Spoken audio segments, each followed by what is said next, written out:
배우자가 거짓말하는 게 꼭 나쁜 것만은 아니다. 부모가 웃으면서 잘 사는 모습을 보여야만 자식들의 인생도 잘 풀린다. 부부가 서로에게 거짓말을 하는 건 나쁜 것일까, 좋은 것일까? 일각에서는 거짓말은 무조건 나쁘다고 말하지만 상황에 따라서 거짓말도 때로는 좋다. 불경인 법화경에서도 장자가 세 자식들이 놀이에 빠져서 불난집에 갇혀 있는 것을 보고 빨리 구하기 위해 방편을 썼던 적이 있다. 거짓말도 상대방에게 도움이 된다면 방편으로 사용해도 된다는 것이 붓다의 가르침이다. 남편이 자기가 한 일을 바르게 말하고 부인이 화를 낼 수 있기 때문에 슬쩍 바꿔 말하는 것은 하나의 방편일 수 있다는 얘기다. 문제는 그런 거짓말을 하도록 만든 환경에 있고 일부러 꾸민 것이 아니기 때문에 엄밀하게 말하면 거짓말이 아닌 것이다. 그러므로 무조건 거짓말을 했다고 상대방을 몰아치는 건 너무 모진 처사이다. 때로는 부인이 남편의 마음을 읽고 거짓말을 모르는 척 눈 감아주는 것도 사랑이라는 것이다. 그런데 요즘 젊은 부부들은 어떤가? 배우자가 거짓말을 하면 그 순간 화를 참지 못해 싸움부터 시작한다. 그러나 20, 30년을 함께 산 부부들은 남편이 거짓말을 하는지 진심인지 눈빛만 봐도 알아서 큰 거짓말이 아니라면 따져봤자 소용없는 일이라는 걸 알고 슬쩍 눈 감아준다.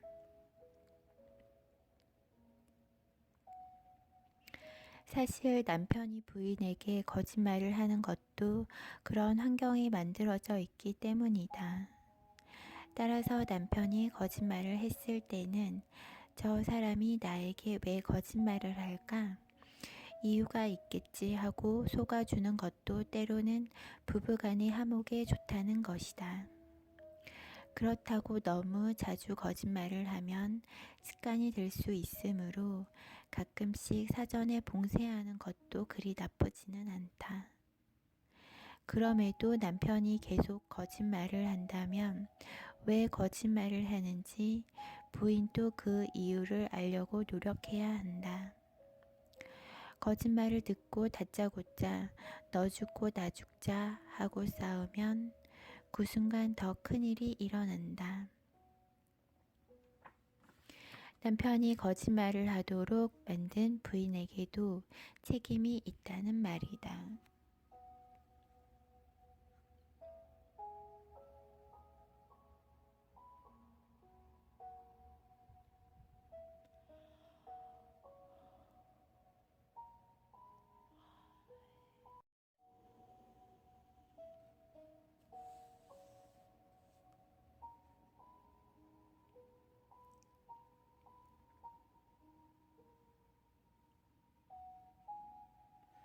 그래야만 거짓말을 일삼던 남편이 돌아온다. 그러지 못하고 다짜고짜 넌 왜 자꾸 거짓말을 하냐고 따지면 나중에는 완전 범죄를 위해 더 치밀한 거짓말을 연구하게 될 것이다. 그렇게 되면 어떤 일이 일어날까? 부부 사이에는 악순환이 거듭될 수밖에 없고 어쩔 수 없이 나쁜 환경이 계속적으로 만들어질 수밖에 없다. 그렇다고 할 말을 다하지 못한다면 더 큰 문제를 일으킬 수 있다. 이때는 상황을 직시하고 빨리 해결 방법을 모색해야 한다. 그리고 거짓말이 도가 넘치면 하루빨리 부부가 마음을 터놓고 대화해야 한다. 그래도 화합이 되지 않으면 헤어지는 것이 좋다. 부부가 뭔가 마음이 맞지 않는다면 상대방을 오래 붙잡아 두는 것도 서로에게 좋지 않다. 그런 관계로 허송세월 한다면 나중에는 틀림없이 후회만 남기 때문에 되도록 빨리 결정하는 것도 서로에게 나쁘지 않다. 서로 맞출 수 없다면 상대방이 더 좋은 인생을 살 수 있도록 길을 열어주는 것도 사랑의 한 방법이다.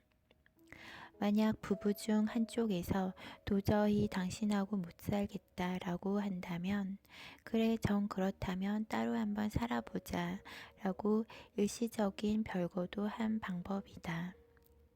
물론 별거 기간이 짧으면 짧을수록 좋지만 길어지면 이혼으로 갈 수밖에 없다. 그렇다고 하더라도 자식이라는 끈이 남아있기 때문에 완전히 남남이 되는 것은 아니다.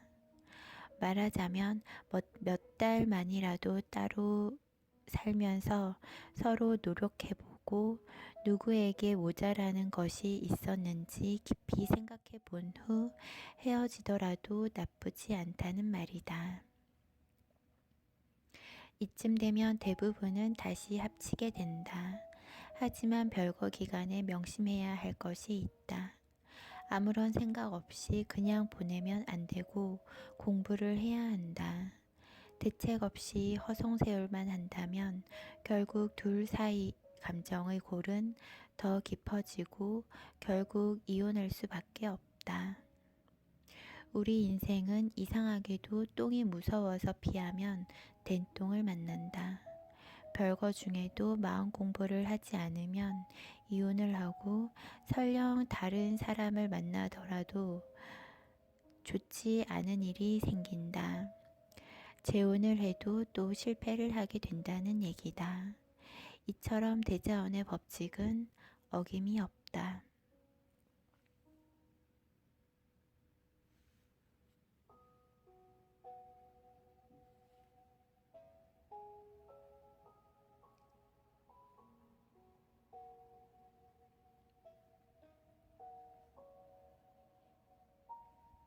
부부간의 대화가 안 된다면 의논할 것을 먼저 만들어서 마음을 툭 터놓고 이야기를 해보고, 그래도 안 되면 어떻게 했으면 좋겠느냐라고 한번 물어보라.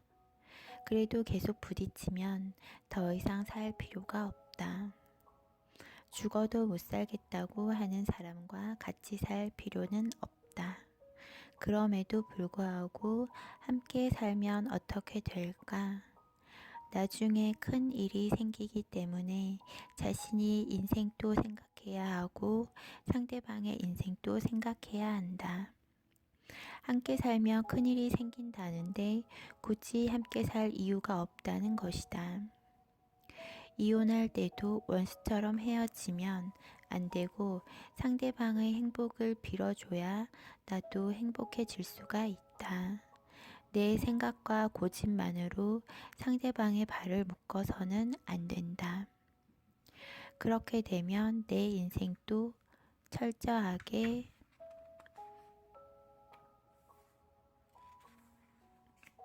묶인다.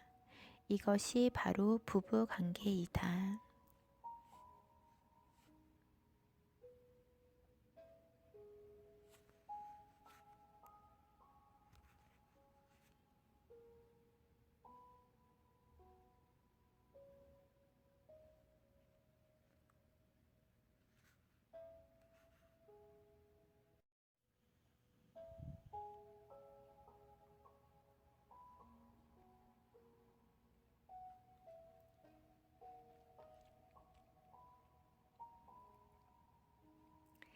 인간은 누구나 자유롭게 살 권리가 있다. 부부가 마음이 통하고 대화가 잘 되면 다 주어도 하나도 아깝지 않다. 하지만 부부가 마음이 꽉 막혀 있으면 하나를 주어도 아깝다. 결혼을 했으니까 자식을 봐서라도 그냥 살아야 되지 않겠느냐고 하는데 자식도 그런 관계를 원하지는 않는다. 부모가 매일 다투면 자식의 앞길도 풀리지 않거니와 인생까지도 망칠 수 있다. 부모가 웃으면서 잘 사는 모습을 보여야만 자식들의 인생도 잘 풀린다. 반대로 자식의 삶이 고달프면 부모의 삶도 힘들 수밖에 없다. 부부와 달리 부모 자식 간에는 끊어질 수 없는 고리로 묶여 있기 때문이다. 부부 사이에 아무리 화가 나는 일이 있더라도 자식 앞에서는 항상 웃는 얼굴로 대하라.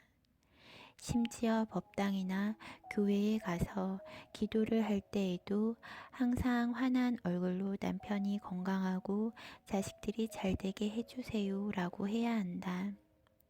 기도하면서 울상을 짓거나 찡그린 얼굴로 기도하면 남편과 자식이 얼굴을 찡그리며 힘들게 살게 해주세요 라고 비는 것과 같다.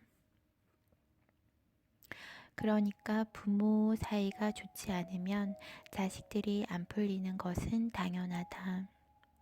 부모의 에너지가 충만해야 그 에너지를 받아서 자식들도 잘 되고, 거꾸로 자식들의 에너지가 충만해야 부모도 건강하게 오래 살 수 있다. 이것이 바로 대자연의 법칙이다.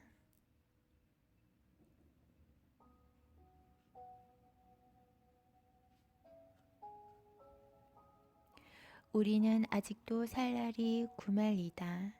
내 마음을 잘 정리해야 오래오래 행복하게 살 수 있다.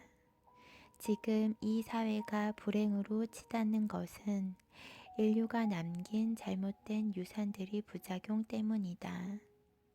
그동안 우리 인류는 훌륭한 유산들을 후손들에게 남겨주었지만 한편으론 많은 모순과 부작용도 함께 낳았다. 인류의 가장 큰 단점은 자신들이 잘못을 남 탓으로 돌리는 것이다. 인류는 이제부터 스스로 반성하지 않으면 안 된다. 그럼 어떻게 사는 것이 바른 길일까? 정답이 없다.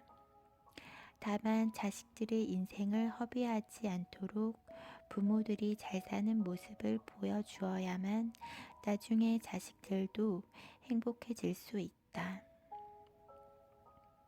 부부가 지은 업은 단순히 그들만의 것이 아니라 대대로 자식들에게 이어진다는 것을 명심해야 한다.